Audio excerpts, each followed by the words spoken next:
Rock and roll, dejen que empiece a grabar. Listo. Bueno, retomamos desde donde nos quedamos la semana antepasada, porque la semana pasada fue relectura de la semana pasada. Digo, la pasada fue relectura de la antepasada.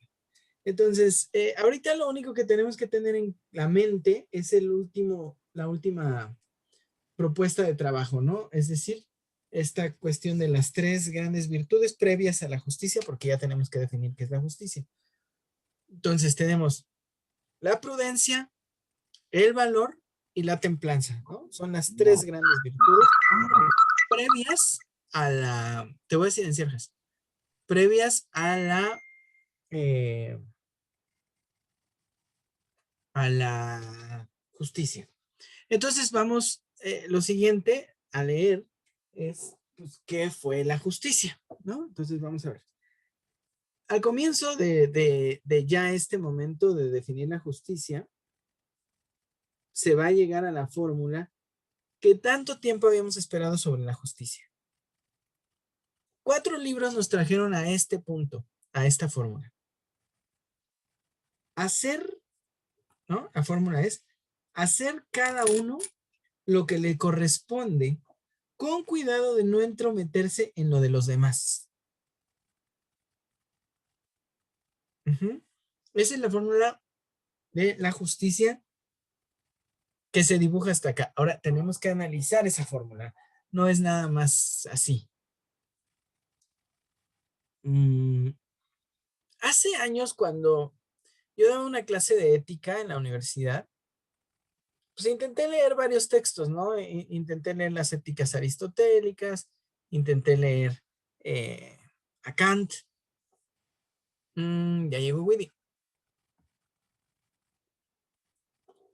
Intenté leer pues a varios personajes. Hola, prima querida. Vamos empezando. Eh, y en aquel tiempo, cuando me atreví a leer La República con un grupo, llegamos a esta conclusión y es una conclusión que podría resultar muy sosa, muy vaga, muy simple y que requiere mucho más trabajo, ¿no? Digo, también en aquel tiempo yo habré tenido 25, 26 años, ¿no? Entonces, se pasa que uno diga algunas cuantas tonterías. Eh, pero bueno, en aquel momento esto me parecía la fórmula así, pum, ¿no? Contundente, radical. Hacer cada uno lo que le corresponde con cuidado de no entrometerse en lo de los demás. Eso era la justicia en aquel momento, para mí, la justicia platónica, ¿no? Está en la página 137 del libro de la UNAM. Seguimos. Pero no basta con plantear esta definición así de simple. No se trata solo de pensar la justicia en un sentido técnico. Se trata más bien de una fuerza, de la relación que ésta tiene con las otras virtudes. Y vamos a leer un poco.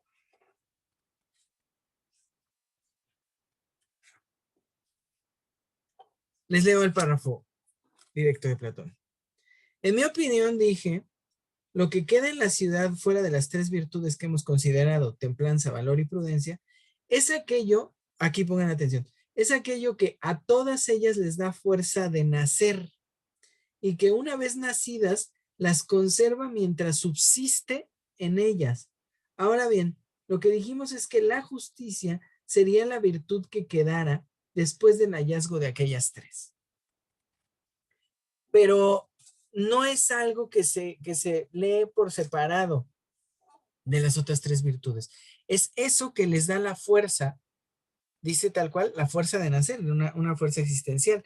Entonces, ya va a ser necesario entender las virtudes en su jugueteo mutuo y entender la justicia no como la más grande, sino como esa parte que, digamos, mecánica, esa parte que les da la fuerza. Si logramos entender, miren, hoy voy a dedicar, y qué lástima que Jessica esté muy cansada, ¿no? Pero hoy voy a dedicar todo el día a explicar exactamente el poder de la afirmación que hace Sócrates en este momento con respecto a la justicia. Es una afirmación muy poderosa porque verdaderamente vamos a poder definir a partir de ella la, no el alma, no el alma, sino la conciencia del alma. Vamos a trabajar un poquito. ¿Hasta acá? ¿Vamos bien? Bien. Si recordamos, y también nos lo va a recordar Sócrates, las otras virtudes están allí para sostener nuestra ciudad feliz. El buen consejo, el valor para sostenerse en la idea propia de la ciudad, claro, y la armonía entre todas las personas, pues para sostener estas virtudes, estas son, bueno, las cosas que sostenían la ciudad. Bueno, para sostener estas virtudes es que se vuelve necesaria la justicia. Habrá que entender esta como una posición o lo que permite una posición dentro de la ciudad, ¿ok? La justicia sería o la posición o lo que permite más bien el posicionamiento dentro de la ciudad. Pongan mucha atención en todo lo que sigue. Para decirlo con cierta sencillez, la justicia funciona como un gancho que posiciona a cada individuo dentro de la ciudad. Le permite una conciencia muy concreta de sí, pero ahora vemos un sí mismo muy particular.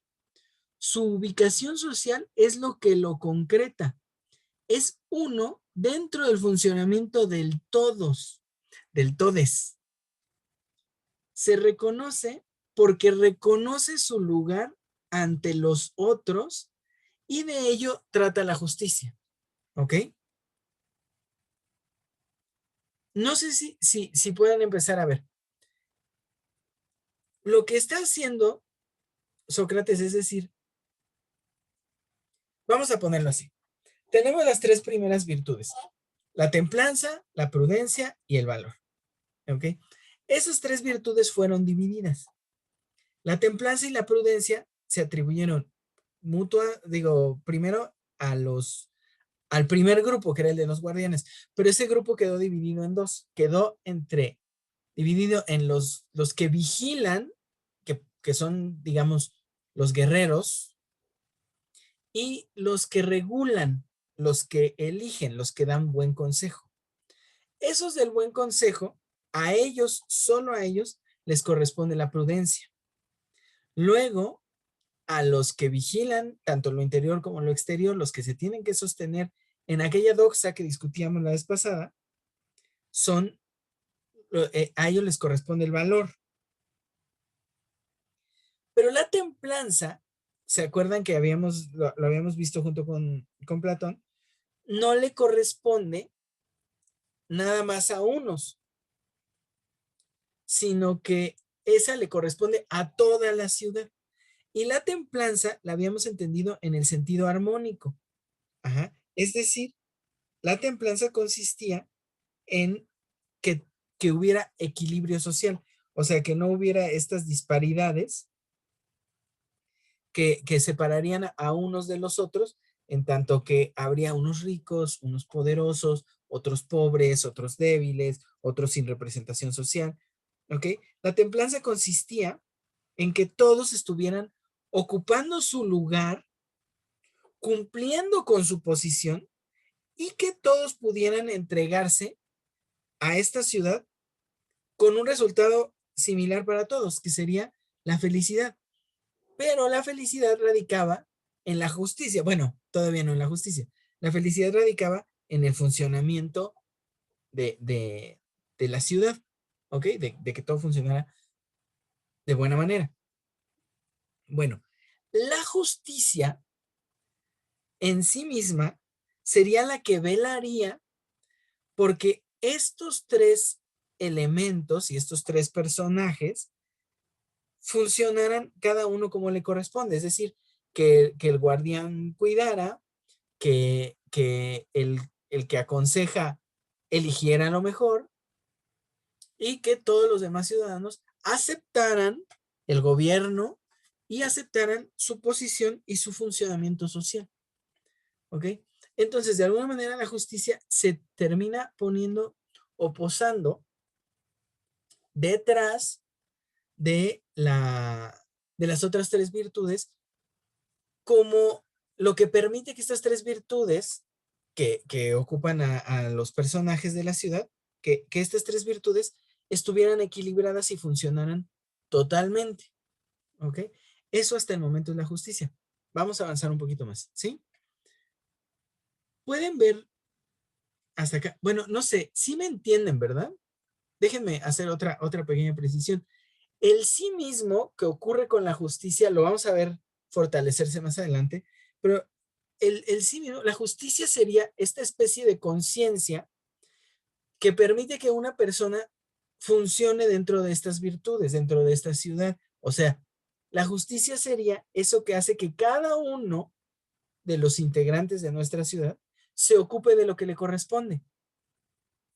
O sea, la justicia no es algo que viene de fuera, sino que de alguna manera ocurre en el interior. Ajá. Y sí, es una virtud de la ciudad, pero ella solo ocurre en tanto que pasa con cada uno, porque aquí es donde se está diciendo específicamente algo. Cada uno se tiene que ocupar de lo que le corresponde. Ajá. Y ese que le corresponde a cada uno no solamente es la actividad como la alfarería o como la agricultura o como la herrería. No, esa actividad que le corresponde a cada uno es más bien, eh,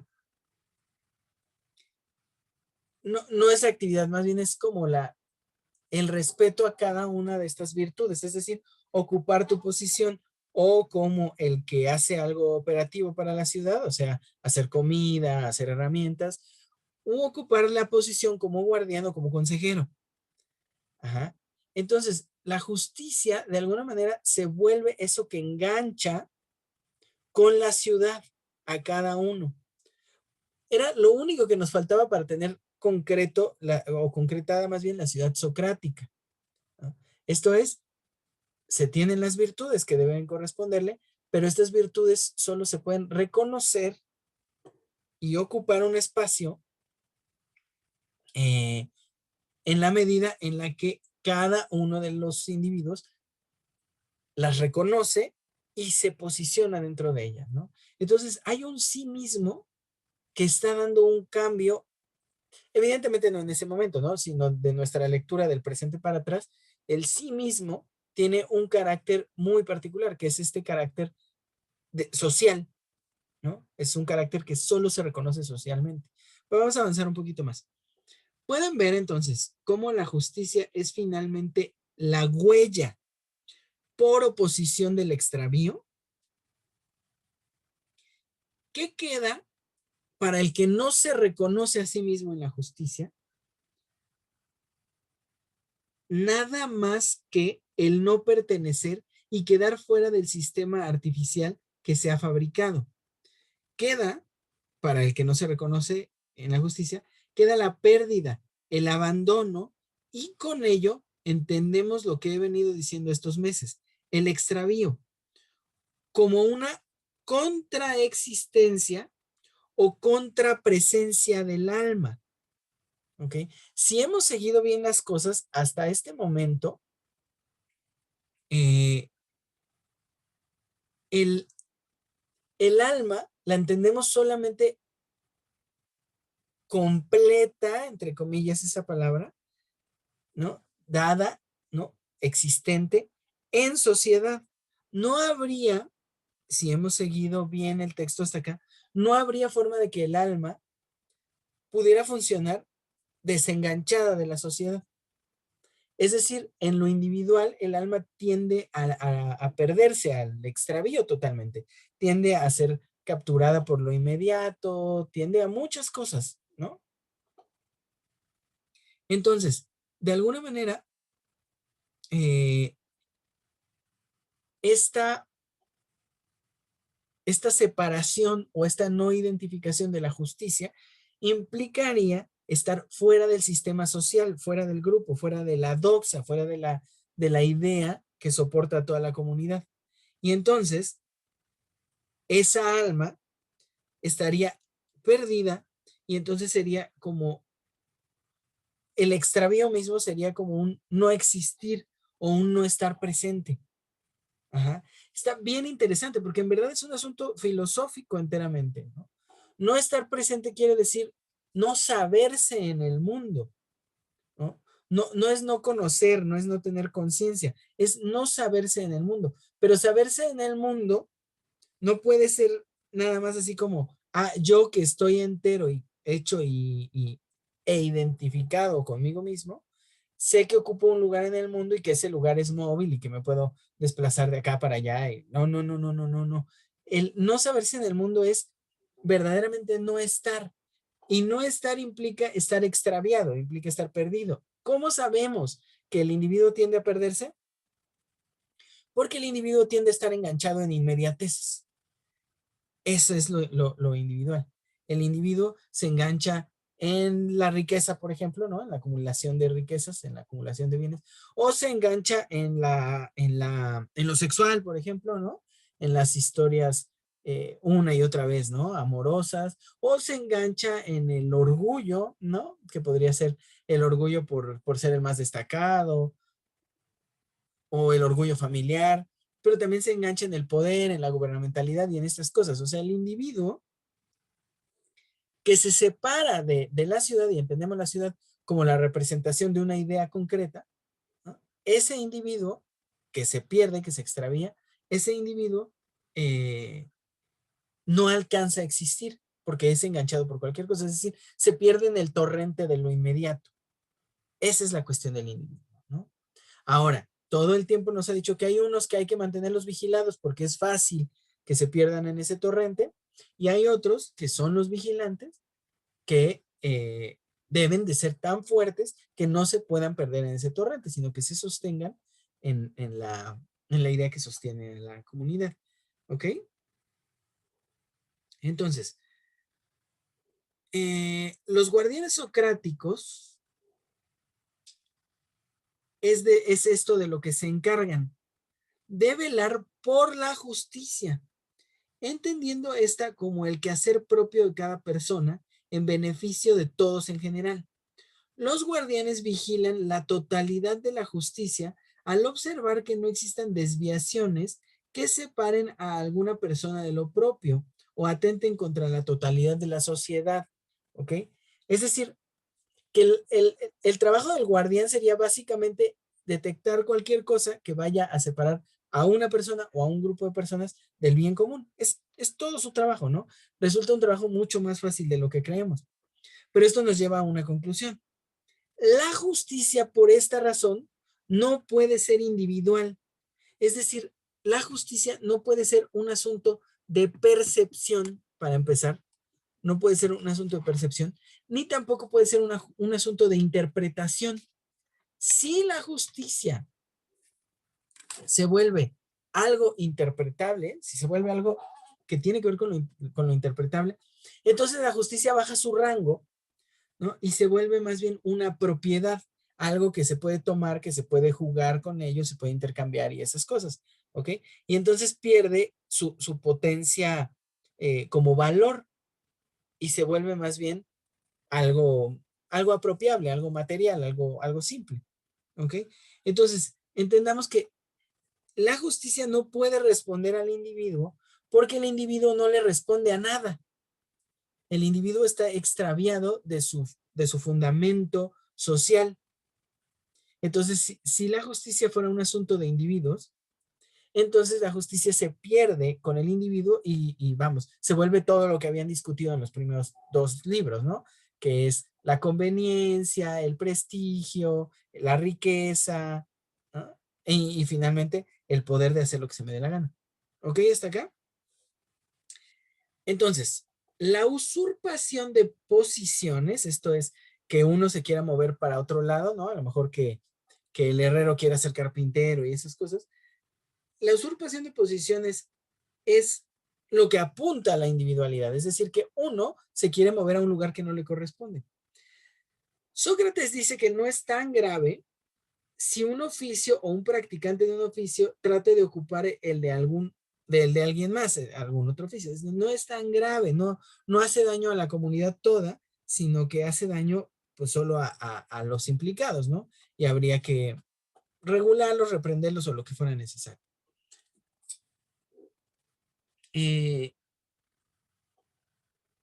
Pero si esta usurpación se permite que ocurra en la clase de los guerreros o de los consejeros, entonces la situación se pone más grave, porque ahí es donde uno puede querer no ocupar el lugar por lo que ese lugar brinda, por lo que ese lugar representa para todos los demás, ¿no?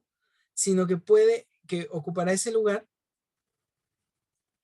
eh, por egoísmo, ¿no? Por conveniencia propia. Este intento de usurpación es peligroso, ¿no? Porque atentaría contra el orden de la ciudad y permitiría que un individuo ocupe una posición desde la que se puede servir de todos los demás. Ajá. Por eso es que se vuelve peligroso cuando alguien que no es el adecuado intenta ocupar una posición eh, de ese nivel, ¿no? Como de consejero o de guardián.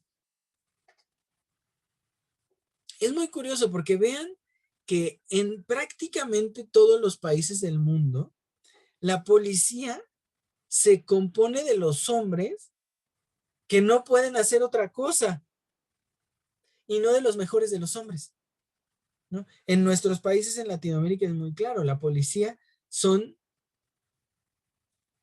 evidentemente los más ignorantes de los hombres, ¿no? Porque una persona culta, una persona, digamos, refinada, ¿no? Una persona vinculada con las cosas formalmente, ¿no? Con lo intelectual, con lo artístico, con lo profesional, no va a querer ser policía, ¿no? O sea, no es que los mejores de los hombres quieran ser policías. Contrariamente, la policía es un recurso muy de abajo. Y lo mismo con los gobernantes. No es que los mejores de los hombres quieran ser gobernantes. Hay casos, claro, evidentemente que sí, pero no es lo común. No, quieren ser gobernantes los oportunistas, los que ven en el poder, en el prestigio o en el dinero la gran alternativa de su vínculo profesional. Entonces, vamos a entender que el peligro aquí es la usurpación de posiciones, ¿ok? Una, ah, eh, pues esta usurpación es el tamaño de un crimen y quizá el más grave de todos, porque atenta contra la ciudad. A este crimen, fíjense qué bello, ¿no? A este crimen se le llama injusticia. O sea, la injusticia ya acontece como un crimen en el ambiente social. No solamente como una negación de la justicia, sino como un atentado contra la ciudad. ¿Ok? Lo injusto es lo que atenta contra la ciudad. Lo justo es lo que resguarda a la ciudad. No son la misma cosa y su negación. Ajá, o sea, la falta de justicia no es la injusticia. La injusticia en sí misma es una forma de existencia, como la justicia en sí misma es una forma de existencia. Ajá. Y hasta ahora lo pueden ver. La justicia es el caminar acorde con la naturaleza del alma. Y la injusticia es ir en contra de la naturaleza del alma.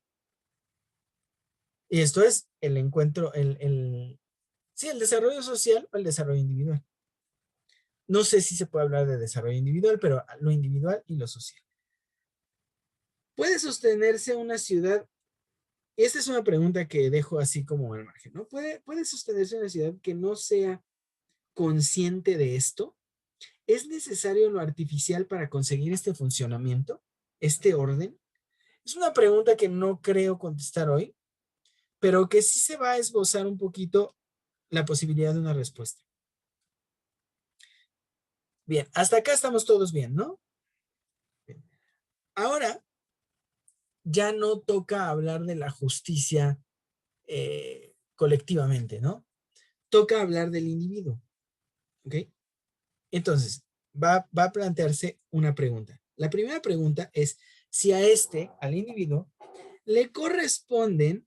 ¿Sí se acuerdan que para hablar del individuo al principio, para hablar de la justicia en una persona, al principio se había dicho que había que ver lo grande para ver si de ahí podíamos entender lo chiquito, ¿no? Entonces por eso dijo, vamos a ver la ciudad y a ver si esto luego lo podemos trasladar al individuo. Bueno, va en este sentido, ¿no? Entonces, la primera pregunta es si al individuo le corresponden estos tres estados, estas tres virtudes. Es decir, si el alma, y es muy importante, si el alma se compone también de prudencia, valor y templanza. ¿Ok? Esto es lo que va a preguntarse en este momento. Si al alma le corresponden estas tres virtudes, ya estamos del otro lado. ¿Por qué? Porque ya brincamos hacia la equiparación entre ciudad e individuo. Si no, habrá que volver a repasar, ¿no? Entonces, antes de seguir, entendamos que si esto le sale a Sócrates, habremos entendido por qué el artificio de una ciudad para sostener una comunidad. Si es correcta esta conjetura, veremos clara y cabalmente los defectos de la pérdida de las virtudes, es decir, el extravío asociado a estas cualidades en negativo. Y tendremos por fin una concepción del alma que podría o no acercarse a la que hemos venido proponiendo todo este tiempo. Okay. Pero si le sale, o sea, si lo logra lo que pretende,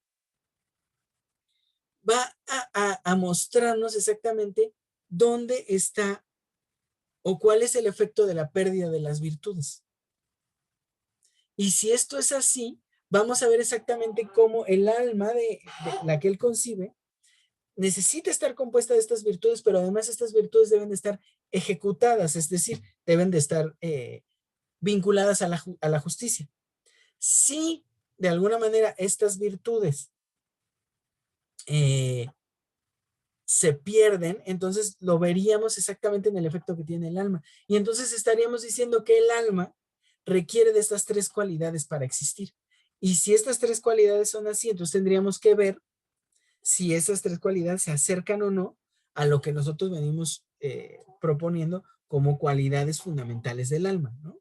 Los cuatro grandes elementos que yo he venido proponiendo. Vamos, es un momento clave para la lectura que estamos haciendo. ¿Ok?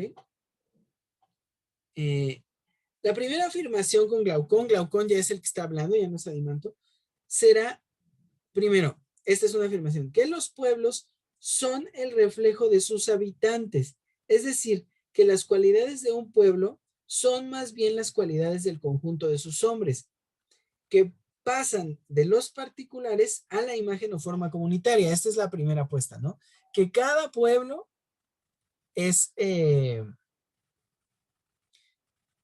reflejo de sus habitantes. Y en algún momento describe a varios pueblos Glaucón y dice, por ejemplo, que los egipcios están enfocados en ganar dinero, ¿no? En el enriquecimiento, en el lucro en general, ¿no? Y describe a varios, ¿no? Y por ejemplo dice, nuestro pueblo es el que tiene por cualidad el gusto por aprender, ¿no? Eso dice de los atenienses. ¿Ok? Entonces, bueno, pues toca buscar si hay un principio rector de todas las cualidades. Bueno, si parte de esto es porque quiere ver si hay este vínculo con la ciudad. Entonces, si es idéntico el individuo a la ciudad, eventualmente veremos esas cualidades funcionando. ¿Ok? Entonces, para perseguir esas cualidades, toca buscar si hay un principio rector de todas las cualidades o son diferentes principios los que empujan a diferentes maneras de obrar con respecto al mundo. Y entonces, bueno, se saca muchos ejemplos, ¿no? Que si al mismo tiempo se puede tener sed y no sed, o que si al mismo tiempo se puede querer acercar algo o alejarlo, ¿no? Y dice, bueno, si al mismo tiempo se quiere, entonces se habla de que hay dos principios, ¿no?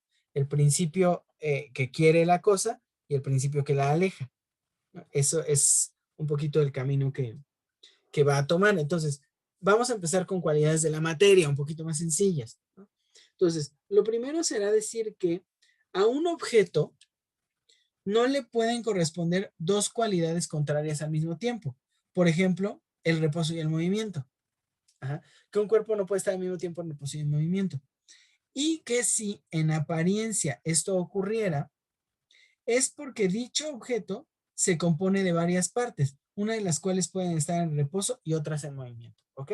Entonces dice, no se puede estar en movimiento y en reposo, pero se podría decir un trompo que está girando, está en reposo y está en movimiento.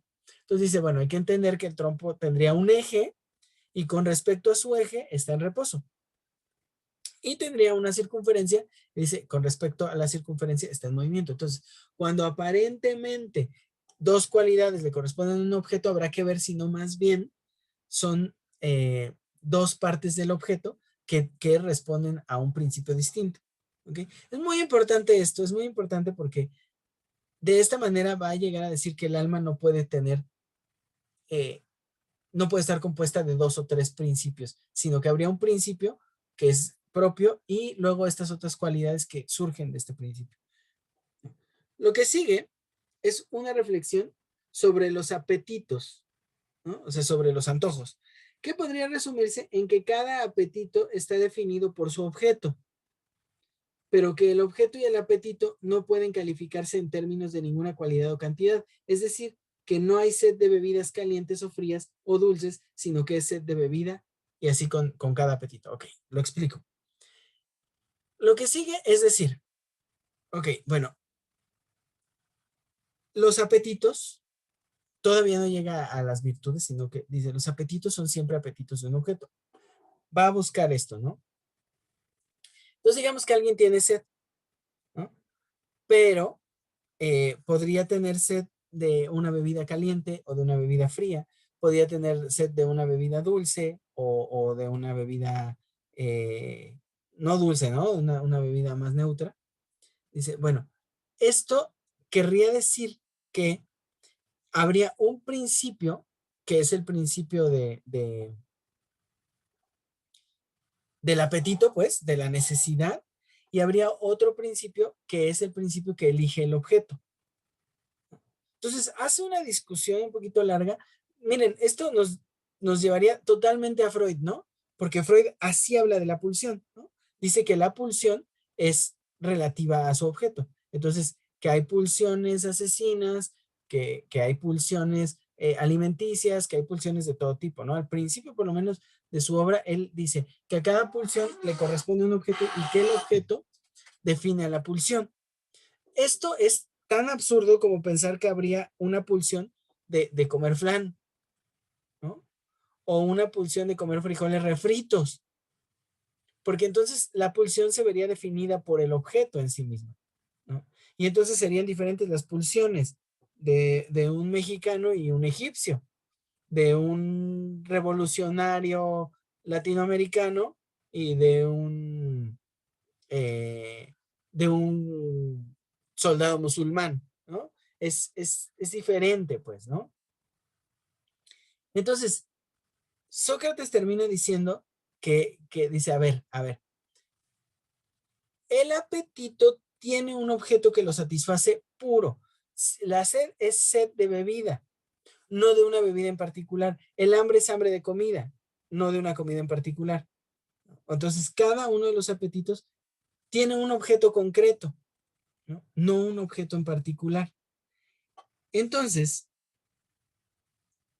cuando se habla ya de un apetito enfocado y se entiende mejor al hablar de un apetito del que se niega voluntariamente la satisfacción, entonces ya se puede hablar de dos principios. Miren, vamos a plantearlo así. Cuando se habla de un apetito voluntario es un poco complicado decirlo así con todas sus letras, ¿no? ¿Por qué se quiere una bebida caliente? ¿Por qué se quiere una bebida amarga, ¿no? ¿Por qué se quiere, en vez de comida, una comida en concreto? El apetito no podría ser eso, ¿no? Entonces dice, claro, cuando el apetito ya se concretiza, ya se lleva a algo, entonces es porque algo está eh, por otro lado empujando hacia ese satisfactor, no hacia la satisfacción, sino hacia un satisfactor, es decir, hacia el objeto concretamente. Entonces ahí se habla de dos principios. Ahora, para entenderlo, dice, ¿sí te has dado cuenta que hay hombres que tienen sed, pero se restringen la bebida? ¿O que tienen hambre, pero se restringen la comida? Sí. Ah, bueno, cuando ese apetito se negativiza, digamos, cuando se hace una negativa del apetito, va Jessica, eh, cuando se hace una negación del apetito, entonces lo que sucede es que hay una fuerza que se opone a la necesidad primaria. Entonces tengo hambre y viene una fuerza que se opone a esa necesidad.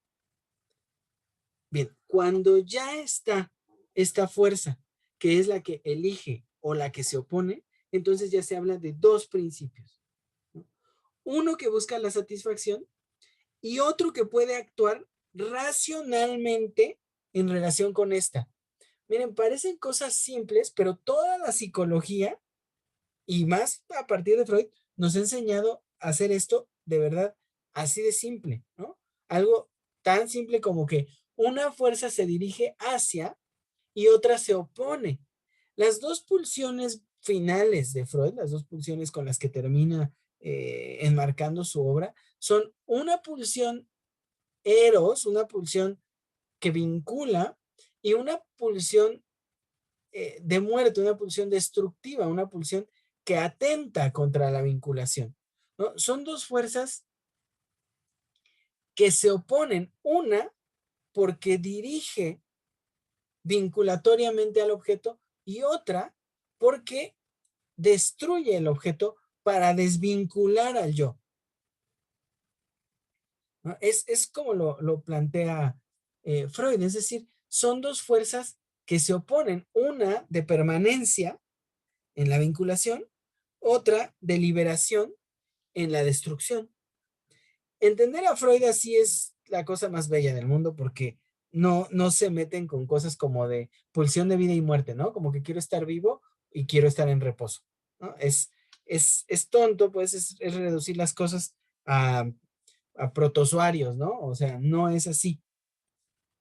Eventualmente Freud no lo deja en esos términos, lo hace más complejo y lo plantea de esta manera, ¿no? Como que una fuerza vincula y una fuerza destruye aquello que mantiene la atadura vinculatoria.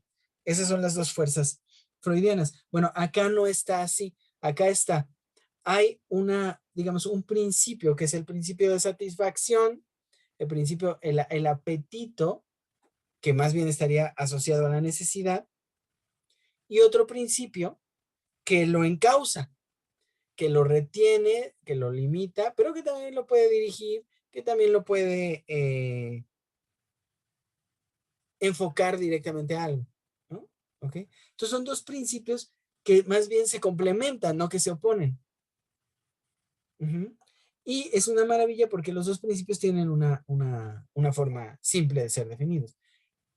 Uno es racional y el otro es irracional. ¿Ok? Entonces, lo leo. Al primero, o sea, al que impulsa el apetito en sí, se le conocerá como la parte irracional o concupiscible del alma. Al otro se le ubicará como el racional. ¿Ok? Entonces tenemos un principio racional y uno irracional. Hasta acá todo es muy simple, muy básico, pero van a ver qué belleza con lo que viene. Ahora toca hablar de un afecto propio de los hombres, ¿no? Ya estuvieron de acuerdo, Glaucón y Sócrates estuvieron de acuerdo en en esta parte como de dos principios. Uno que solo es apetito y el otro que es dirección del apetito. ¿Ok? La razón y la necesidad. Ahora habla de un sentimiento y el sentimiento es la cólera y lo va a plantear, por lo menos como pregunta, como un tercer principio porque nace como una guerra entre los dos apetitos. Es muy curioso. La cólera no la ubica en relación con otras personas o en situaciones.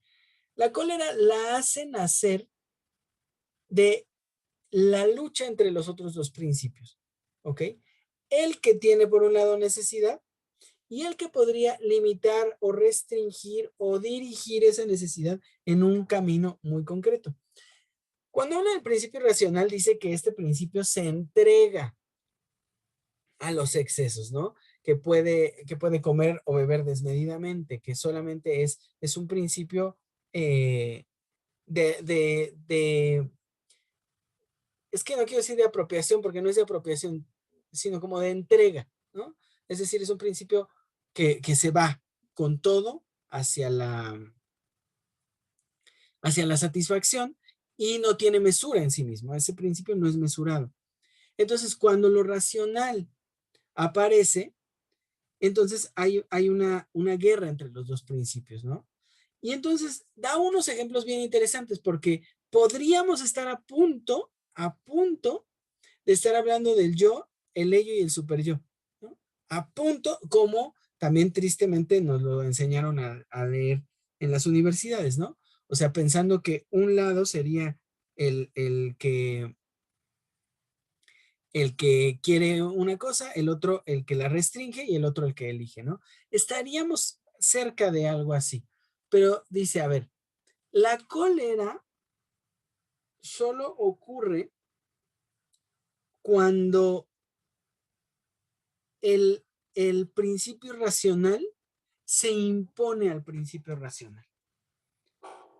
Pero cuando la razón se impone a lo irracional, la cólera dice, no creo que tú conozcas a alguien que se enoje por ser más fuerte que sí mismo, ¿no? Y entonces es muy curioso porque entonces la cólera no funciona como podría haberse pensado desde Freud, no funciona como el ello o como el superyo, como la culpa. ¿Sí? En Freud sería, si triunfa el ello, viene culpa porque no triunfa el superyo. Si triunfa el superyo, viene represión del ello y entonces insatisfacción. Entonces siempre se queda insatisfecho. En la teoría freudiana esto es así. Siempre uno de los dos elementos queda insatisfecho. Es un error lo que estoy diciendo porque es como nos lo enseñan, ¿eh? Para Freud hay una relación de compromiso donde las tres instancias se ven, cumplen, pues, ¿no? Se cumplen cuando pasa cualquier cosa, pero regularmente nos lo enseñan así como el angelito y el diablito, ¿no? Entonces, donde uno gana, el otro pierde. Bueno, acá no, acá es eh, la, la cólera solo ocurre cuando se impone lo irracional sobre lo racional. Y entonces les voy a leer la página 137. ¿Ah? Oye, espera, me perdí. ¿Es lo irracional sobre lo racional? Cuando ¿O lo lo irracional racional? triunfa, no, cuando lo irracional triunfa sobre lo racional, ajá, Ok. en ese momento la cólera ocurre. Entonces, 46, 47. Ok. Leo cómo está la historia que va a contar él, ¿no? Nada más que déjenme hacer una corrección acá porque puse mal las páginas. Listo, dice. Pues yo oí una vez una historia a la que doy crédito y es como sigue. Leoncio, hijo de Aglayón, subía del Pireo por fuera del muro septentrional cuando percibió unos muertos que yacían junto al verdugo y sintió entonces el deseo de verlos, pero a la vez una repugnancia que le retraía.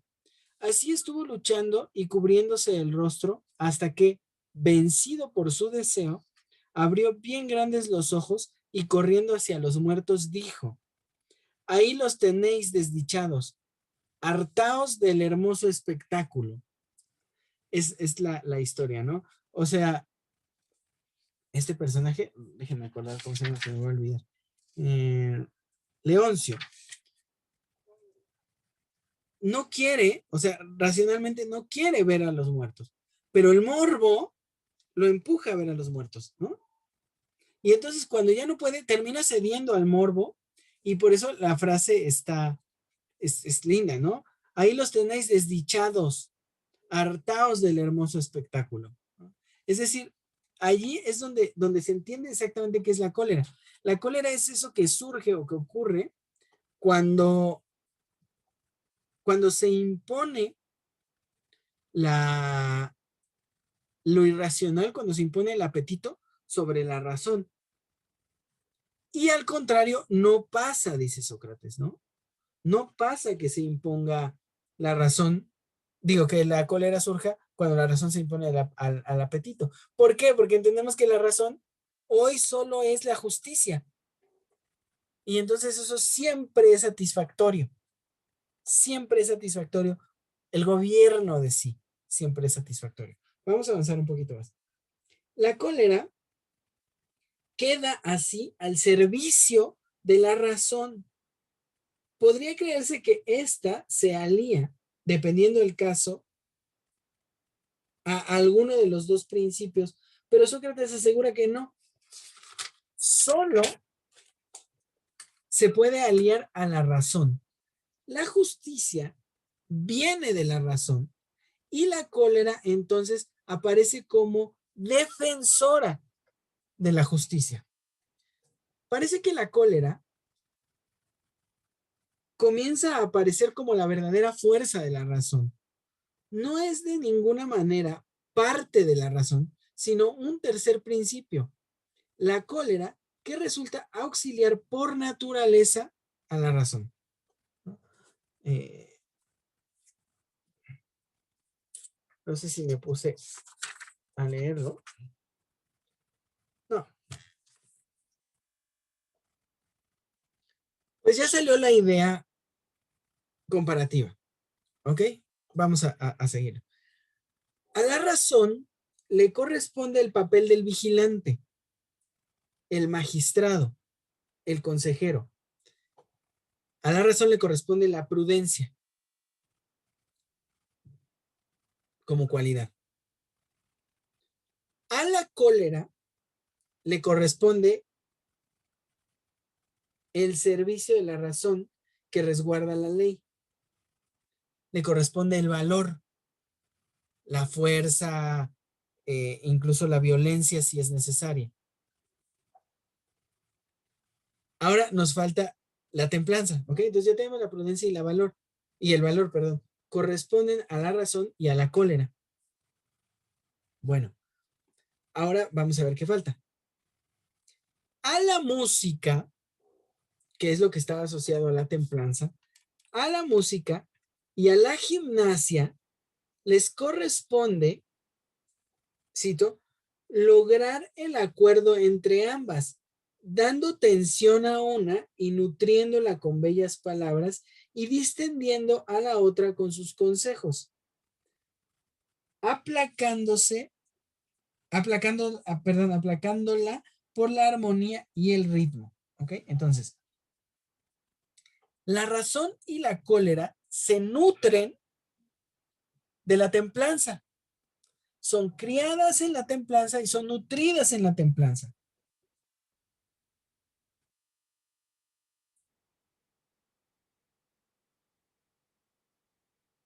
Ajá.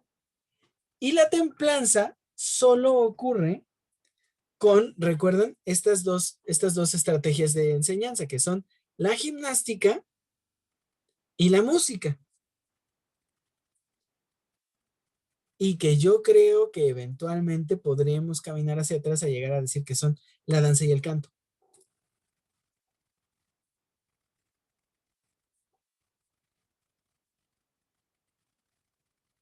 Bien, a estas dos partes, no, es que sí necesito explicarlo bien.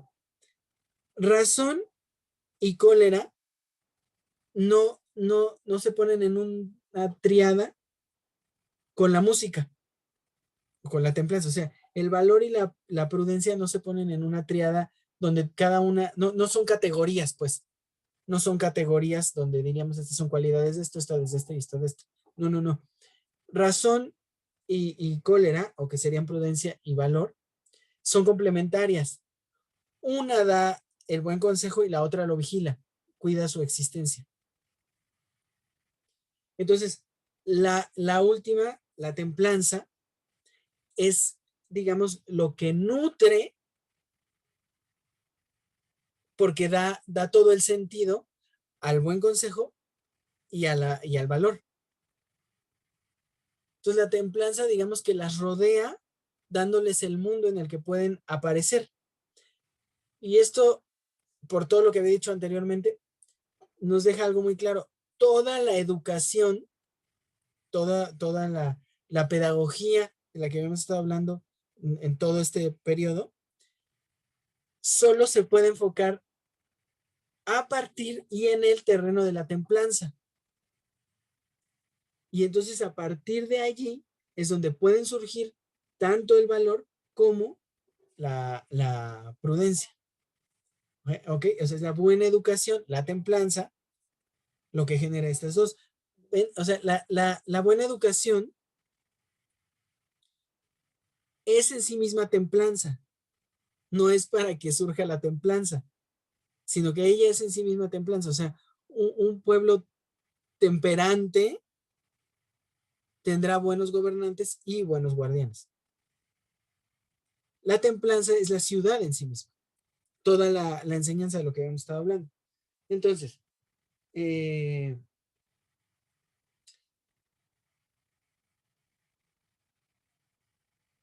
la razón y la cólera tendrán que gobernar a la parte irracional.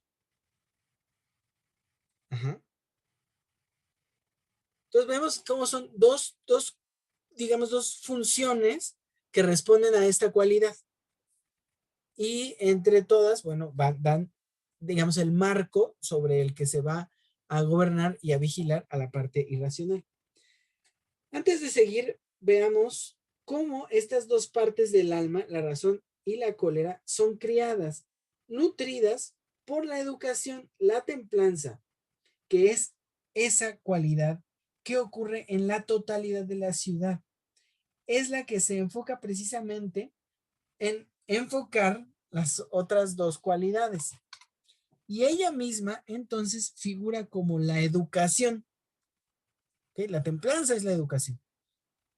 Si recordamos cuando describía Sócrates a las virtudes, esta última no la atribuyó a un grupo social específico, como sí hizo con la prudencia y el valor.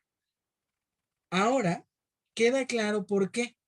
Una ciudad educada es una ciudad armónica, una ciudad que funciona como los modos musicales de los que hablábamos.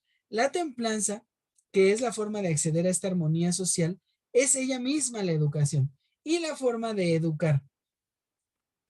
Ahí y solo ahí pueden ocurrir las otras dos cualidades.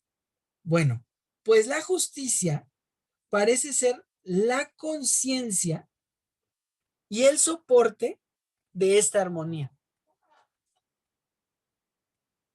O sea, la justicia empieza a tomar el carácter de conciencia, pero sí ven que es de conciencia individual, pero una conciencia que solamente puede existir en tanto que está ligada. Van a ver, es magistral lo que está planteándose. Es un paso simple, pero ¿pueden ver el poder de este tipo de conciencia? Esta es una conciencia que opera. Es algo así como una conciencia que obra o un obrar consciente, voluntario.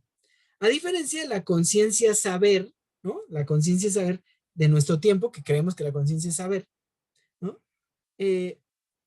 Sumando el inconsciente no saber que sabe, ¿no? O sea, la conciencia saber y el inconsciente que es un no saber que sabe, que está por ahí, eh, es diferente de la conciencia de la que estamos hablando acá. No hay conciencia, fíjense bien, esto es de verdad es oro lo que podemos trabajar acá. No hay conciencia si no hay acción. La justicia expuesta aquí implica un estar activo que no se sabe, sino que está, que es y tiene toda la claridad de la libertad y del compromiso. Sería muy largo detenernos aquí en la idea de la libertad, pero entendamos que el compromiso es la única forma pensable de libertad y de verdad que todo el deseo y el amor que se tiene por el deseo en nuestro tiempo simplemente atenta contra la libertad. Todo el lacanismo y evidentemente el postfreudismo que ha hecho de nuestro tiempo el tiempo del deseo y de la liberación del deseo es un atentado ideológico contra la conciencia, contra la libertad, contra la justicia. ¿Por qué? Porque la libertad solo puede ser la vinculación voluntaria con una idea superior. Ahora, una idea superior no es un dios o algo así, es una idea que permite artificialmente la construcción de una sociedad que parche la pérdida del estar en el mundo, pues el extravío, la pérdida de la conciencia de sí como experiencia primordial. Pero vamos a avanzar un poquito más, ¿no? Mi texto creo que lo va a decir todo. Volvamos. Sí voy claro hasta acá, ¿verdad? Los que lo van a ver grabado, pues, chin, ahí me preguntan por WhatsApp. Volvamos. Razón y cólera vigilarán, velarán por los enemigos del alma, aquellos que también a ella le vienen de fuera, como los pesares y el deseo. La grandeza del alma radica en vincularse con ideas superiores y no con inmediateces que seducen en cualquier sentido, positivo o negativo. Cuando digo ideas superiores, sigamos pensando en la doxa, ¿no? ¿Qué dice acá? Piso preguntas que explican y concluyen. Ah, página 150. 150, ok.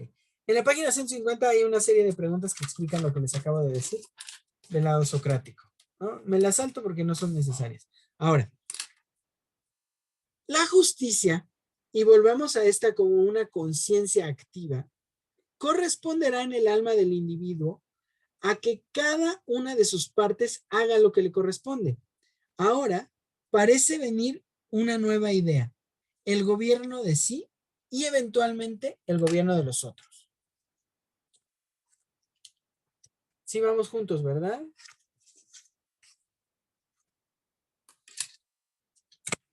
Leemos tantito.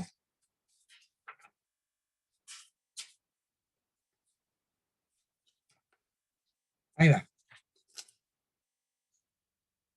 Teníamos, en efecto, Glaucón, una cierta imagen de la justicia y que por ello nos ha sido de provecho en la percepción del original.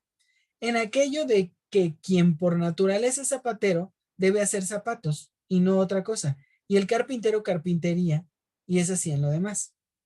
Evidentemente, contesta Glaucón. Pues en verdad que la justicia parece ser algo así, solo que no con referencia a la acción exterior del hombre, sino a la acción interior, la que en realidad de verdad recae sobre sí mismo y las partes que hay en él, de modo de no permitir que ninguna de ellas haga nada de lo que le es ajeno, ni se entrometan las partes del alma en sus funciones respectivas. Tal hombre, pues, dispone bien y efectivamente todo en su interior y con imperio de sí mismo. Se ordena y se hace amigo de sí mismo y armoniza las tres partes de su alma absolutamente como los tres términos, esto es hermoso, como los tres términos de la escala musical. El más bajo, el más alto, el intermedio y cualesquiera otros que pueda haber entre ellos. Y después de haber enlazado todos estos elementos, se hace él mismo uno, habiendo sido múltiple, bien templado y acordado. Y con esta disposición se pone a actuar luego, ya sea que lo haga en la adquisición de riquezas, ya en el cuidado de su cuerpo, ya en la política o en sus contratos privados, en todo lo cual juzga y denomina justa y bella a la acción que mantiene estos hábitos y contribuye a su realización. Sabiduría al conocimiento que preside a esta acción y acción injusta, en cambio, a la que destruye tal disposición e ignorancia a la opinión porque tal acción se rige. ¿No? Leamos un poquito de mi texto. Hasta esta página llegamos hoy.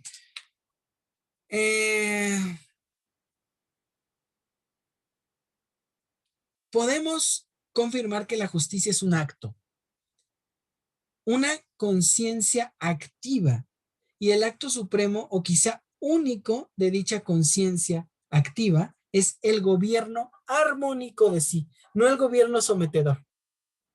Esto es importantísimo. Hay que entender que el gobierno de sí es un gobierno armonioso, no es un gobierno que somete. No se está hablando aquí de la represión, como sí se habla en términos psicológicos de nuestro tiempo. Se habla de la redirección del extravío en un sentido propio de una comunidad y que lleva o encamina hacia la felicidad a todos. Un detalle extra del párrafo. Las 3 partes de la escala musical nos remiten al arpa de solo 3 cuerdas. Quizá ahí está la gran diferencia con nosotros, porque nosotros llamamos a memoria, contemplación y canto, y no a prudencia, valor y templanza. Creo que agosto nos espera con mucha fuerza, ¿no? Y es que si habíamos visto los 3 nombres del arpa eran estos, ¿no? Memoria, contemplación y canto. Y, eh, y acá la tríada de la que estamos hablando es la prudencia, el valor y la templanza. La justicia en aquel caso sería la música, en este caso es otra cosa, es la convicción. Seguimos. Ya falta muy poquito. No nos queda otra que reflexionar en este sentido. Sócrates ha llegado a la gubernamentalidad como cumbre del acontecer humano hasta ahora. Las partes que ha señalado se sostienen en la ciudad, es decir, en la idea doxa que conjunta, que sostiene a la comunidad. Por dentro se le... Ay, no.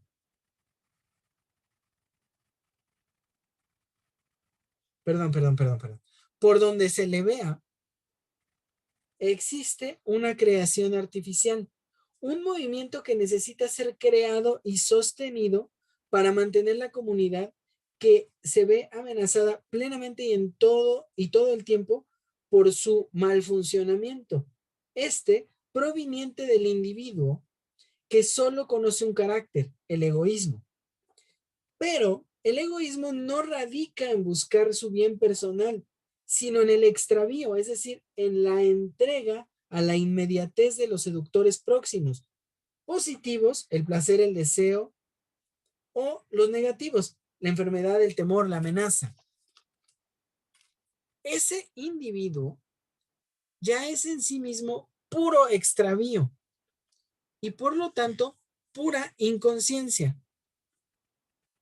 Por ello, la justicia tiene que operar como la vigilancia consciente de sí mismo. El cuidado armónico de la existencia no es una gubernamentalidad que oprime, sino que mantiene, que verdaderamente se opone al extravío, que va en contra de este, y quizá esta necesidad radica en otra cuestión, el olvido, la pérdida de sí mismo en el ser ajeno a sí mismo, en el desconocimiento. Queda cada vez más claro lo que les digo, ¿no? De la justicia como una conciencia activa. Lo va a decir con todas sus letras él, en su momento va a decir que la justicia es una cosa del individuo, del interior, no que va hacia afuera, no que funciona hacia afuera, sino que verdaderamente es propia del individuo, del interior del individuo, ¿ok? Leo un poquito más.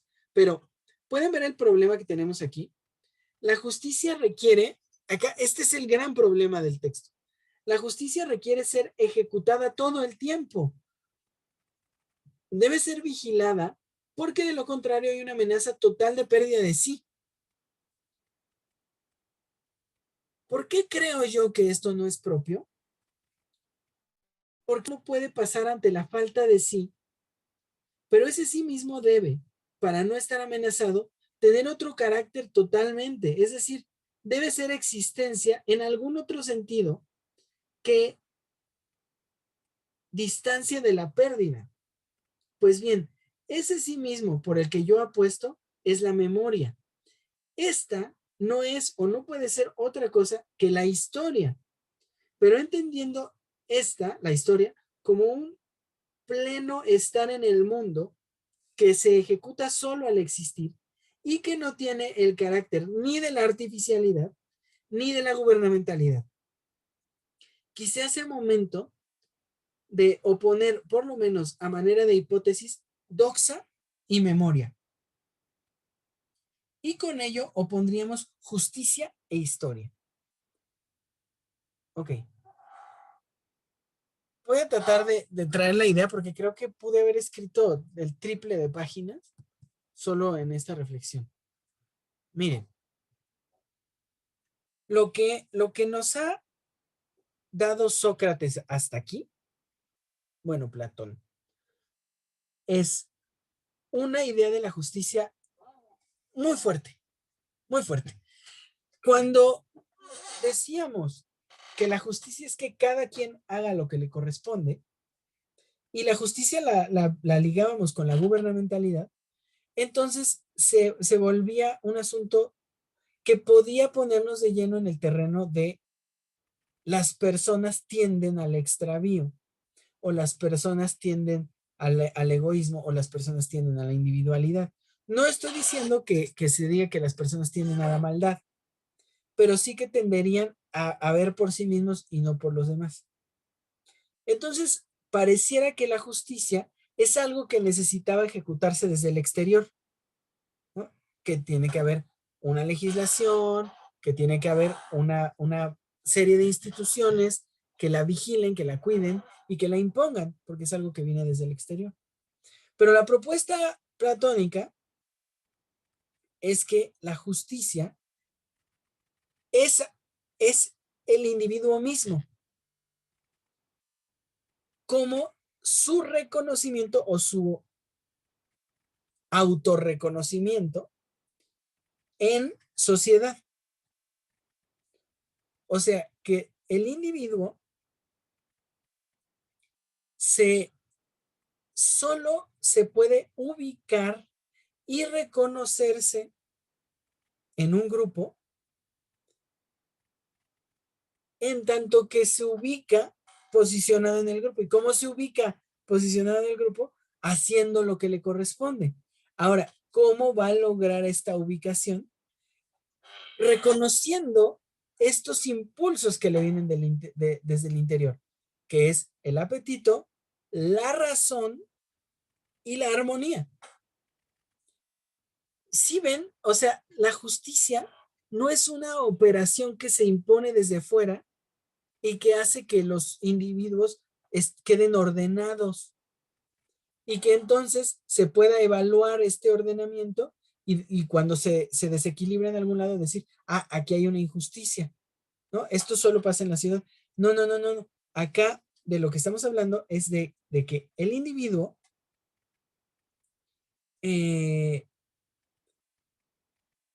reconoce en sí mismo estos impulsos y ese reconocimiento ya es la justicia.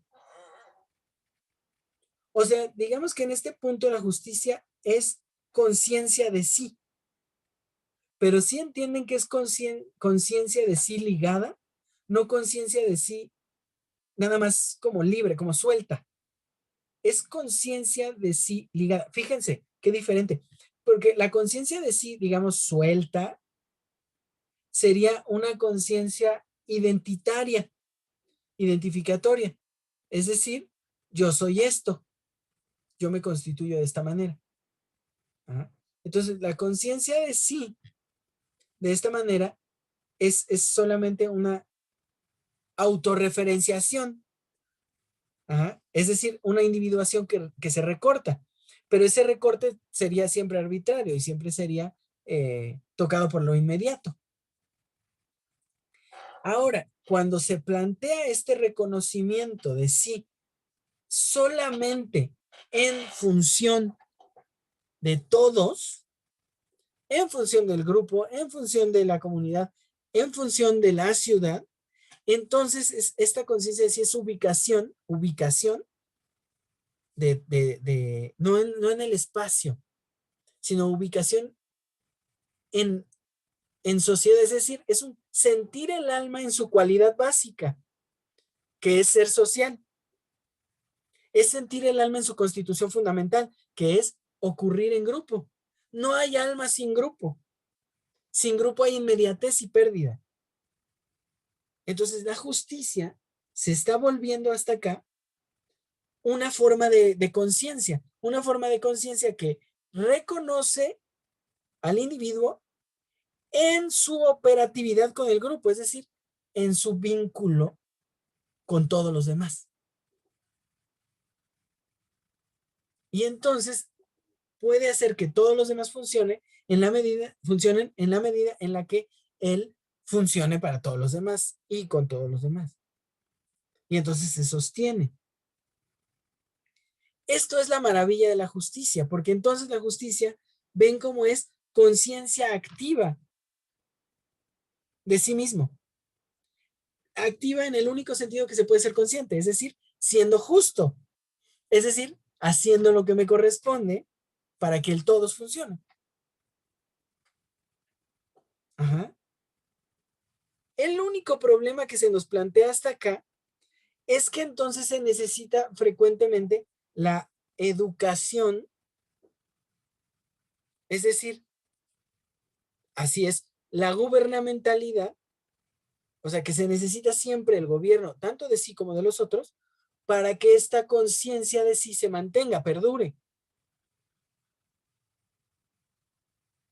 Y entonces es un ejercicio extenuante, porque se tiene que hacer todo el tiempo y siempre hay una amenaza, el individuo, el extravío. El extravío siempre está persiguiendo a, a nuestros personajes.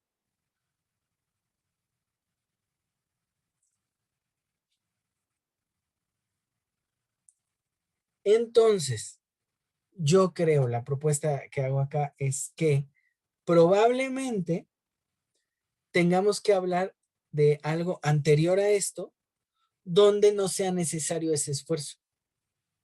Porque si es necesario ese esfuerzo de domesticación, entonces tendríamos que aceptar que el hombre es él mismo tendiente al extravío.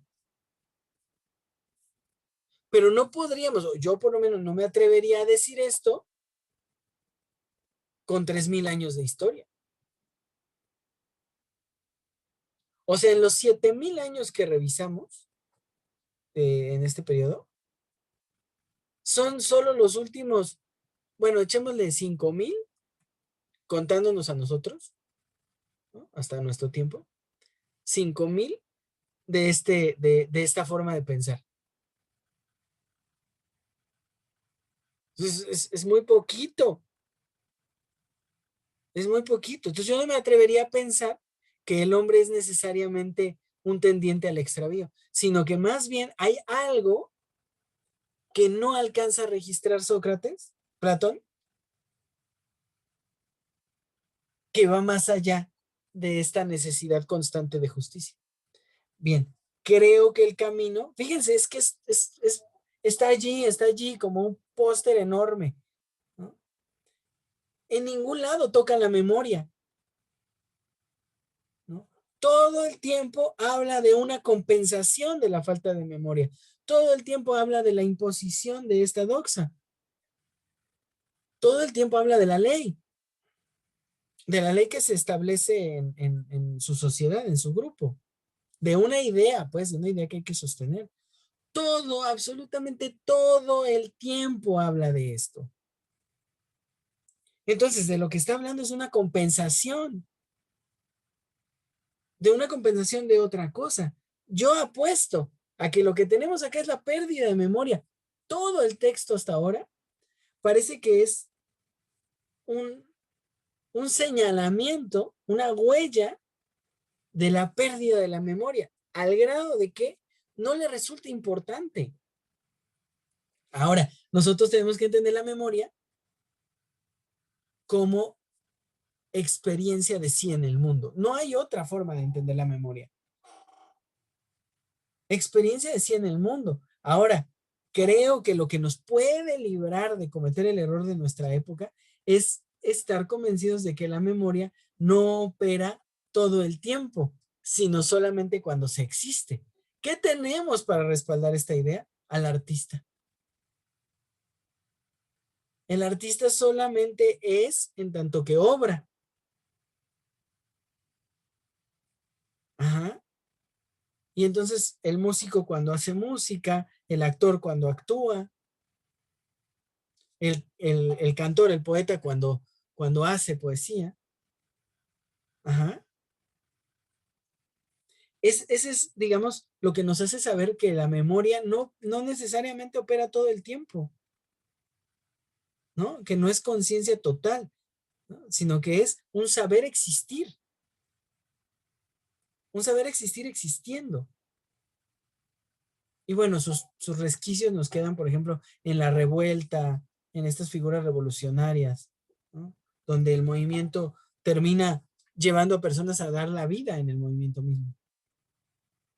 Y claro que mueren. Ya otra vez en Chile tenemos historias ya, ¿no? De persecución y de asesinatos en este ratito, aún con el triunfo de la nueva constitución. Entonces, no sé si hasta el momento me explico. Estamos de lleno en una oposición, la oposición entre memoria y doxa. Creo que la doxa es necesaria cuando no hay memoria. Y creo que hasta este momento me atrevo a decir que la oposición más importante de hoy es la oposición entre justicia e historia. Un pueblo necesitará justicia cuando no tenga historia. Y creo que por hoy está bien. Comentarios, por favor.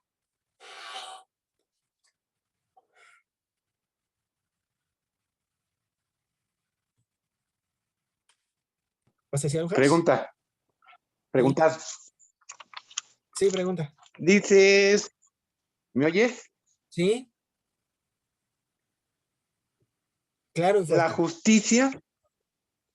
La justicia es a favor de la ciudad. Uh-huh. La injusticia es en contra de la ciudad y es un crimen. Uh-huh. Ok. Entonces, la falta de justicia, ¿qué es? ¿Es el extravío? Sí. Porque tú dijiste que no es lo mismo injusticia que falta de justicia. Ajá. La falta de justicia, está muy buena tu pregunta, porque la injusticia en sí misma es el atentado contra la justicia, digamos, es el crimen Sí. contra la ciudad. La justicia en sí misma sería lo que hace que funcione la ciudad. Pero la falta de justicia, ella misma, sí tendría que ser el extravío, es decir, sería justo, la no conciencia activa de sí. Y la no conciencia activa de sí es el extravío. Es no estar. Ajá. Ahora, la injusticia, es decir, sobrevalorar al individuo por encima del grupo, eso es lo que es criminal. Pero no ser consciente no te hace injusto. No ser consciente te hace extraviado nada más. Ok, entonces la injusticia no la puedo considerar como parte del extravío. No, ya es un atentado contra el alma. Ok. Contra el alma que evidentemente ya se pretende existente en el mundo. O sea, Ok. vamos, es así de simple. La injusticia no tendría que operar contra el ignorante. La injusticia solo puede operar contra la justicia. Ok. Estuvo poderosa la pregunta de Haas. No sé si vieron el problema que plantea, porque evidentemente no todo el ignorante tendría que ser injusto, pero cuando el ignorante se vincula con aquello que atenta contra la justicia, por ejemplo, el dinero, por ejemplo, el prestigio, por ejemplo, todo lo que desvíe, entonces ese ya se vuelve injusto y ese ya se hace un criminal, ¿no? No quiere decir que el injusto sea consciente, quiere decir que el injusto se sube voluntariamente al tren, no del extravío, sino al tren que extravía a los otros. Incluso Sócrates lo va a decir en algún momento, va a decir que, por ejemplo, los del pueblo normales no necesitan estar conscientes de todo esto, sino que lo que les corresponde solo es obedecer. Y así lo dice, ¿eh? Obedecer al mandato que ordena a la ciudad. Es decir, a esos la justicia no les llega como conciencia, sino que en el extravío, eso sí, se mantienen en la operatividad de todos. Y esto sigue poniendo, no lo había yo querido como trabajar muy de fondo, pero sigue poniendo su división social. O sea, están los chidos, los guardianes y el montón. Y al montón la justicia les opera, no ellos operan hacia la justicia.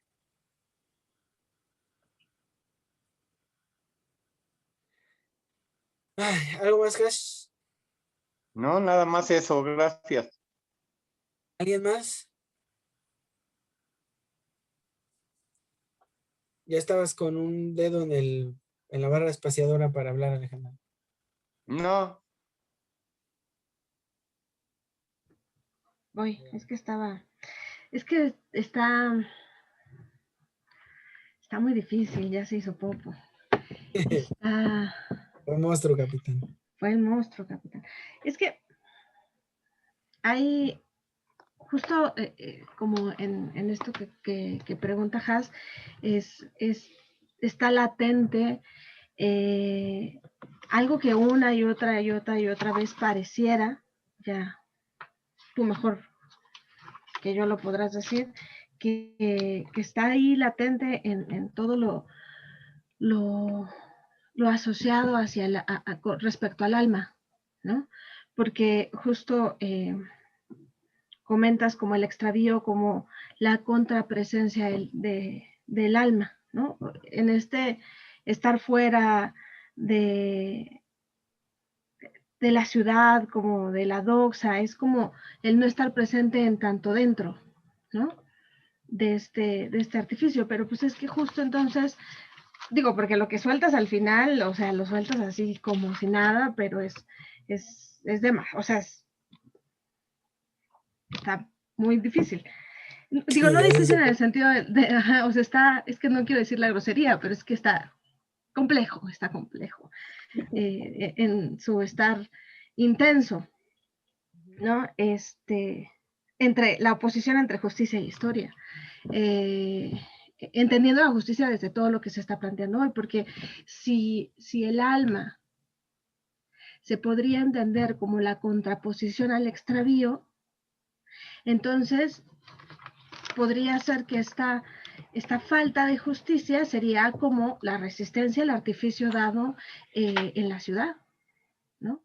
O sea, justo este extravío como el atender a lo opuesto al artificio dado, en este sentido la ciudad, ¿no? Y bueno, entre este juego de oposición, que no necesariamente tiene que ser contrario, que puede ser muy, muy, muy dado en el sentido de lo que sigue en el extravío, en la existencia dada desde el extravío,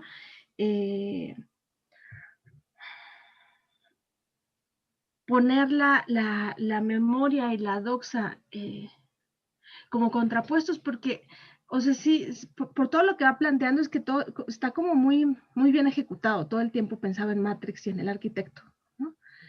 Y justamente está como muy, muy, muy, muy, muy ejecutado, como que pareciera que como muy dado, muy hecho, pero justo, o sea, está todo el tiempo la amenaza, todo, o sea, todo está construido sobre la amenaza, ¿no? Todo está construido constantemente contra la amenaza y la amenaza apunta a la esencia de la existencia del humano. Porque entonces pareciera que aquí lo único que queda para continuar en esta existencia, en este extravío ya como asumido como necesario. Entonces es la domesticación. Está terrible, pues, o sea, digo, pero está así como, me cuesta mucho trabajo no decir groserías al respecto, pero es que está... ¿Qué no las dices? Es horario de adultos. Lo que pasa es que está muy pesado, o sea, porque al final, digo, evidentemente ya pensando desde en este tiempo, en la actualidad, lo que tú dices es cierto, o sea, obviamente es un pestañeo si lo pensamos en los años que esto lleva. Es un pestañeo, o sea, pero en este pestañeo, todo lo que este artificio como puesto a andar, se ha ido degradando en sí mismo al no asentarse como se quiere, porque al parecer lo que se busca es que se asiente en la existencia natural como esencial del hombre y no se logra, ¿no? O sea, digo, al final nosotros somos la prueba es muy lindo cuando hablas de la justicia que no puede ser apropiada, cuando en la actualidad sabemos lo que la justicia siempre será perfectible para nosotros, ¿no? Entonces es bastante, no sé, como que grita todo el tiempo, que entonces hay que voltear a ver el antes que. O sea, como que grita, como que uno ya no se puede sostener aquí, porque verdaderamente es como la pregunta salta, o sea, esta amenaza constante hacia eso que se quiere ocultar. Y entonces da mucho sentido el sentido de la nombradía de Aletheia como esta verdad hacia lo oculto, ¿no? Entonces, no sé, es un poco de lo que queda es mucho, ya veremos. Lo que Sí. está pasando aquí es que Sócrates en este movimiento sí termina asegurando que hay gente que no puede. O sea, simplemente es eso. Hay gente que no puede. Que ya está, que esos son y tendrán que ser ajusticiados, digamos, ¿no? O sea, Pero es interesante también que sea en la ciudad, ¿no? Como en o la masa de gente, ajustados. porque la ciudad, prácticamente una de las características de la ciudad es que sea mucha gente Sí, en un sí, bueno, territorio muy dado.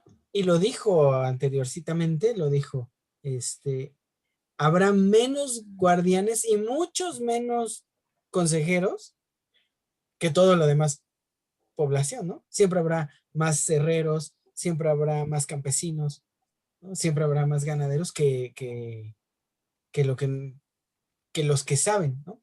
Pero todos ellos tendrán que reconocer quiénes son los chidos de entre sus hijos para entregarnos. Esos tienen derecho a estar de este lado y cuando acá alguien sea un asno, una bestia, como los otros, pues también lo echaremos para allá. Ya viene, ya viene cómo se debe educar en la ciudad, Claro, ya pues es que viene. ahí está Es, la cosa, es, ¿no? es el siguiente paso. Pero hay algo respecto a lo que tú dices, Heidegger, por eso, o sea, es lo que tú dices como esta idea de que el extravío sería la oposición a la ciudad, ¿no? Es una afirmación fuerte, pero de alguna manera la ciudad ya es la gubernamentalidad de los extraviados, ¿no? Y a lo mejor el salir filosófico de algunos, pero no deja de haber una gubernamentalidad en juego, es decir, el esfuerzo constante por la gubernamentalidad, es decir, la guerra. La ciudad es el resultado de la guerra. Pero Heidegger, y lo vamos a ver cuando lleguemos a la caverna, Heidegger dice que toda alma tiene disposición hacia lo desoculto. Lo dice con todas sus letras. Toda alma tiene disposición hacia lo desoculto. Entonces, esto es una maravilla absoluta. toda alma tiene disposición hacia lo desoculto. Bueno, quiere decir que incluso el extraviado tiene el alma potencialmente. O sea, la existencia es una potencia del extraviado. Entonces, ¿qué falta? Lo que falta es encontrar el punto del extravío. Ahora sabemos lo que se hace para compensar el extravío, pero no sabemos cuál es el punto del extravío. Y es una maravilla porque las tres grandes virtudes que nos maneja acá y que la semana pasada discutíamos son finalmente virtudes bélicas, ¿no? O sea, son una organización ahora sí que contra la natura, ¿sí? Contra ese esfuerzo que hay por existir. Entonces es una domesticación necesaria. Entonces estas tres virtudes no corresponden al fundamental del alma, porque si sí, entonces sería para todos. Entonces, ¿de qué estamos hablando acá? Estamos hablando totalmente de haber creído que lo artificial es lo único posible. Y lo artificial tendría que ser la gubernamentalidad, sí o sí. Heidegger, contrariamente, dice, no, es que en todos está, o sea, no es que haya unos que sí y otros que no, a lo mejor hay unos más acá y otros más allá, pero en todos los casos, todos apuntan con la misma disposición hacia el mismo lugar. Claro, porque además acá de este lado está como el vínculo con todos, ¿no? Pero a partir de un entendimiento individual, ¿no? Potencialmente individual. Sí, claro, Sí, con un vínculo entre todos, pero partiendo de lo individual. y eso es la justicia, ¿no? La conciencia del individuo en relación con todos. Pero entonces justamente sería como la justicia en esa asimilación forzada, porque digo, finalmente contra la natura, de interna de lo que la justicia es, por encima de lo natural, como de lo propio. Está bueno porque pareciera que en ese caso el individuo se reconoce individuo, pero reconoce que ser individuo es mal, ¿no? Es nocivo. Eso sería la idea de la justicia. Pero también es a lo que nosotros aspiramos. O sea, en ese punto lleva un paralelismo con Heidegger muy cabrón, que sería, no nos toca ser fundadores, no nos toca ser los primeros, ni los primeros segundos primeros, ¿no? Nos toca ser los de tránsito, nada más. Claro, Pero pero pues ya desde allá, la era de la filosofía.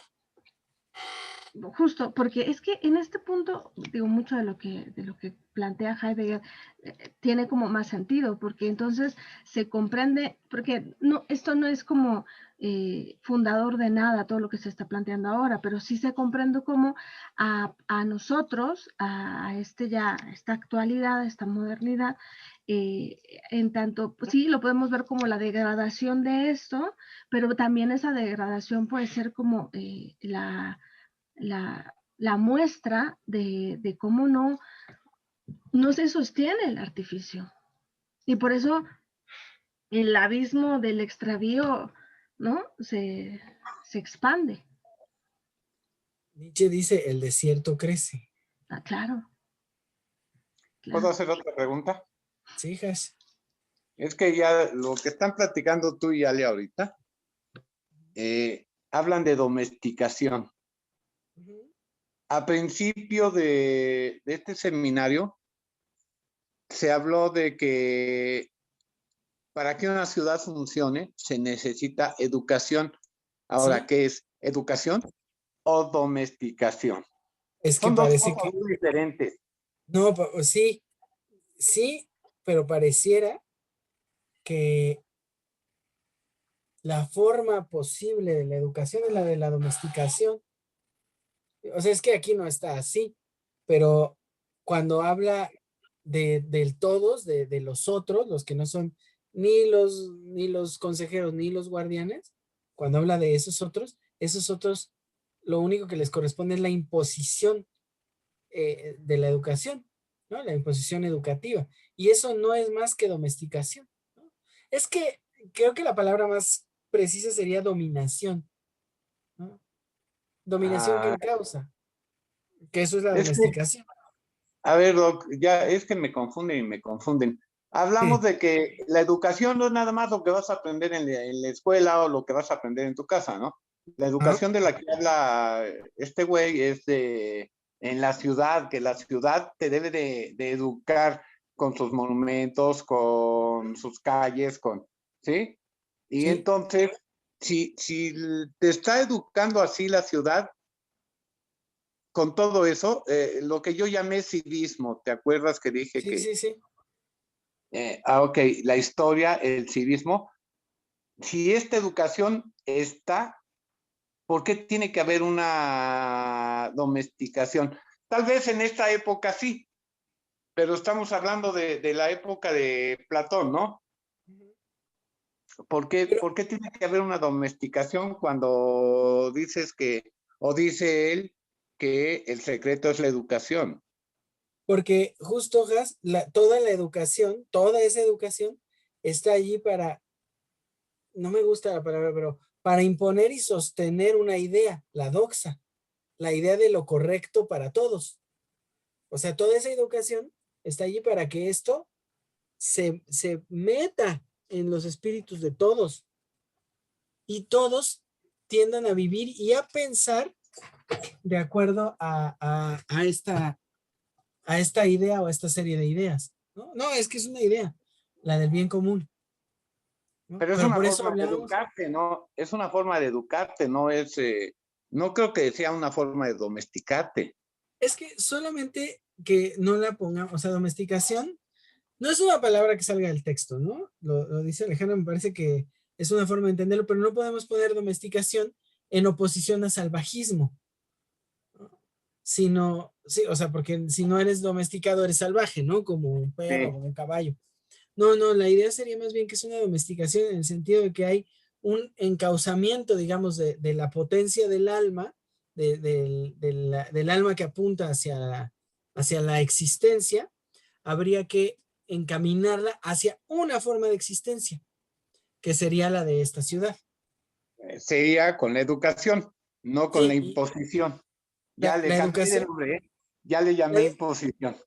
sí, pero la educación sería formativa. Sí, sí, sí, sí, sería formativa del alma. Digamos, es una, al ser formativa, no podríamos decir que es impositiva del todo, porque no es que que ya tuviera algo formado y que se le imponga la otra idea, ¿no? Se le forma de esta manera, pero porque no se le permite formarse de ninguna otra manera, ¿no? Entonces, es formativa y sí, la domesticación sería, la palabra más adecuada, digamos, más propia, sería educación en el sentido de la paideia, ¿no? Pero ubicando un poco sería nada más domesticar la potencia del alma, es decir, encauzar la potencia del alma en un solo sentido, ¿no? En el sentido propio de la comunidad, de la ciudad, pero ¿Qué de es el la ciudad sentido que debe artificial. de ser? ¿Cómo? ¿Qué es el sentido que debe de ser para que sea una ciudad feliz? Sí, para que funcione. Ajá, Pero, o sea, el punto al que llegamos es a que esto no es propio del alma, que esto es una compensación por algo que el alma perdió en otro lugar. Ajá. Digamos que no es lo natural, por eso es necesario hacerlo artificial y hacer todo esto. ok, Pero hay una pérdida que es hasta aquí a donde llegamos, no hemos podido pasar más allá porque no está claro en qué momento se perdió. Pero ok. hay rastros en la música, hay rastros en la pérdida de la escritura, hay rastros desde los minoicos con los que empezamos hasta acá, hay rastros. Ok. ¿Está bien? Ujú. Bien. ¿Alguien más? ¿Solo quedan Wibi o Marta?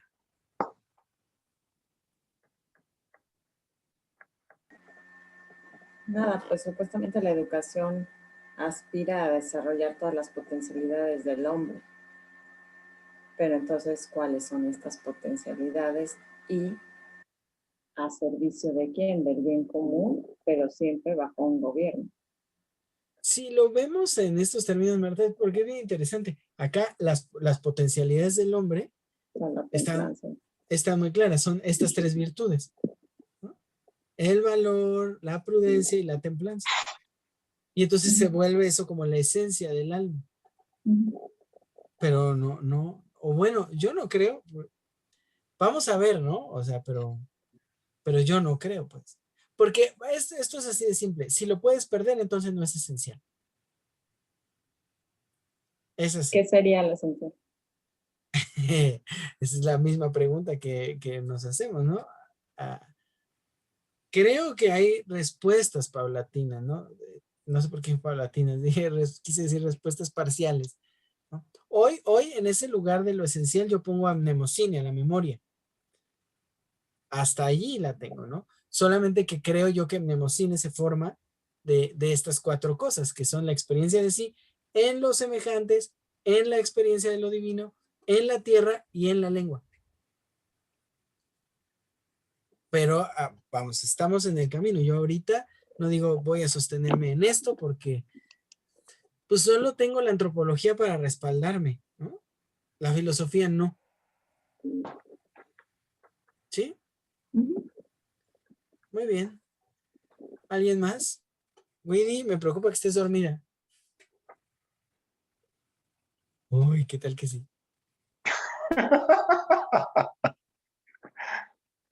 Bueno, si no, de todo voy a subir la grabación al Telegram, terminando.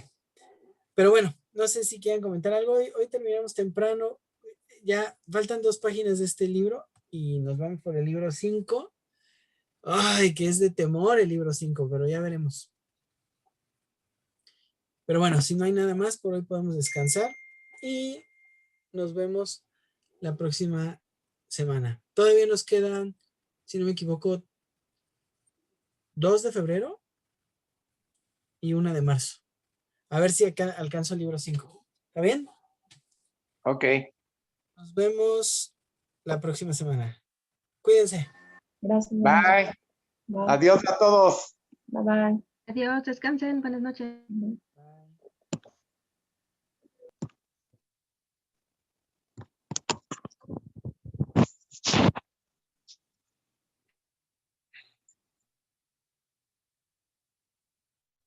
Bye, Gas. Bye, Winnie. Un abrazo.